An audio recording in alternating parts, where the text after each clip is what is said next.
Okay, our last two items that we're going to work on is you're going to read the book, The Cheese and the Worms, short little book about Pinocchio and the Inquisition in Europe at the time.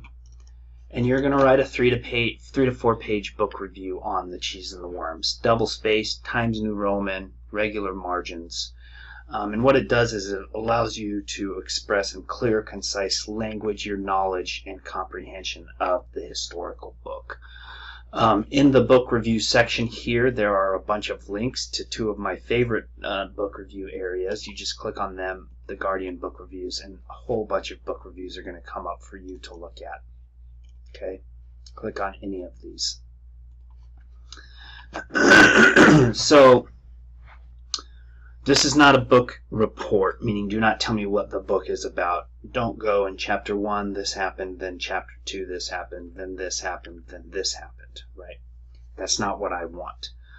What I want is for you to pick a theme, argument, compare, contrast events, characters who resonated with you and write about that. But I want you to understand that this is very open-ended. There's no rubric because it's really what you write upon. So what you want to. A good way of looking at it is how you view the book, the lens through which you think about themes, characters, whatever you want to write about. And so this is why every review is going to be different, and that everyone reads a book differently no matter who you are, right? Something is more important to you than to me. You'll write about something that I would not have even thought of, and I've read the book a couple, 3 times, right? And you're going to write something that amazes me. That's what I like about it. So I don't want to give you too many example topics because I don't want to take ideas from you, but is to look at the book in terms of the 16th century versus our culture. Right? What is similar? What is different? Are you surprised by anything when you read the book about how similar or different our cultures are, even though it is Western civilization, right? Or you could get into a really deep character study of Pinocchio, his faults, attributes, how he fit into society, what he's accused of, and so forth. What do you believe, etc., etc. So that is a book review, and I will obviously take questions whenever you need them. It's going to be worth 175 points, and you're also going to turn in a book review discussion. So here's what you do. You go to the Cheese and the Worms book review and discussion turn-in. The book review turn-in is right here. You click on that. You browse your computer. You upload your assignment by Friday, end of day, November 22nd. Browse your computer, hit submit. I get pinged. Then you're going to go to the discussion, just like you discussed Cleopatra, and you're going to create a thread, and you're going to say, this is what John Smith wrote about. And you're going to say, I wrote about this because I found this to be important, or I did not, or etc., etc. 2 to 3 paragraphs, 2 paragraphs, so we know what you wrote, class wrote upon. You hit submit, wrote on, not wrote upon. And then you're going to comment on your classmates' discussion post as well. 2 or 3, please. And then that's worth 50 points. What did I say? Oh, I can't remember. So cool. I'll put it on there so you can comment on at least two of your classmates. So that's the book review and the discussion. Lastly, your final. Your final is going to be 2 parts. It's going to be a turn-in paper and then a visual presentation. So what is your final? It's kind of fun. Whoops, I need to fix that. I call it the James A. Michener assignment. I don't know, whatever. Anyone who writes historical fiction. So instead of taking an exam, you're going to create a character that is relevant to our geographical area and pertains to our time.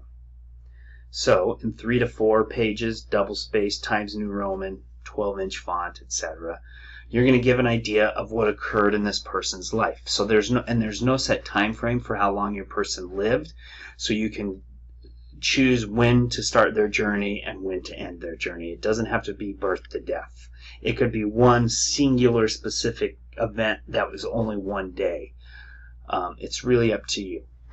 So, for example, you choose to be a sailor on, and I don't want to take any ideas from you, so I'll just give you one. You choose to be a sailor on Columbus's first voyage across the Atlantic Ocean.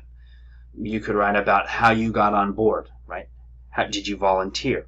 What would the conversations have been like on the trip over? What was your role? What did you do on a daily basis? How did the indigenous react when you got there? What did you think about, right, about these new ships going to a new place? Anything that you think is pertinent and that you want to put in there. It can be in any style, whether it's purely narrative. It can be first person, it can be third person, it can have conversations, it doesn't have to have conversations, and so on. The project is yours. And like I said, there's no specific timeline, so you could write about the voyage and like in a diary style, on this day this happened, and then you can end with where you meet the indigenous for the first time and what your first thought is about the indigenous, right? You can be long, you can be a larger time frame or a smaller time frame, completely up to you. You're going to need at least 4 different sources in your paper, and Wikipedia can't be one of them. It's a good website for background and for finding other sources, but it's not an acceptable academic site. Don't worry about at least one of your sources will be required to be a book from your library, because some of you probably, I put that in there and now I'm thinking that some of you might not be able to get to a library or have access to one, so I'm going to take that out. You can cite using MLA, Chicago, or APA, and it should be at the end of your paper and at the end of your presentation on a slide, or at the end of your paper, one or the other. Please let me know what you're going to do before you do it, just so we can be on the same page with things. So here's what you're going to do. You're going to write your paper, and you're going to turn it in here. Browse your computer, upload, submit. Then the visual presentation is going to be a blog, just like the blog that you turned in for your introduction. You're going to create your blog entry. You're going to title it John Smith's Blog. Browse your computer, upload the PowerPoint, Powtoons, Animaker, PDF, Google Slide Doc, whatever visual presentation it is, video, whatever you want to make it. Post your entry and hit cancel. And hit post entry. Don't hit cancel. One thing that I may not have put in here that I will also is that your presentation can be like, you don't need audio. You can if you want, but you don't have to. And it needs to be something that would, if you were going to stand in front of class, it would be 10 minutes, right? A 10-minute presentation. So if you don't use audio, which is more than fine, I have your paper that you would use as your presentation piece. So there's no, excuse me, it's early. There's no real set guidelines, number of slides, etc., etc. Just enough to get your paper, what you wrote about, across. So with that, that is our class in a nutshell. All of the weeks are right here. They are all in order. Everything you need to turn in is right here on the left, and you can turn in, and then here are a whole bunch of other resources below for you. Course resources, library resources, course evaluation, all of that in one class. So there you go. Good luck. I'm really looking forward to this. I'm glad you're here. And please let me know if you ever have any questions. I am here for you, and I'm here to help.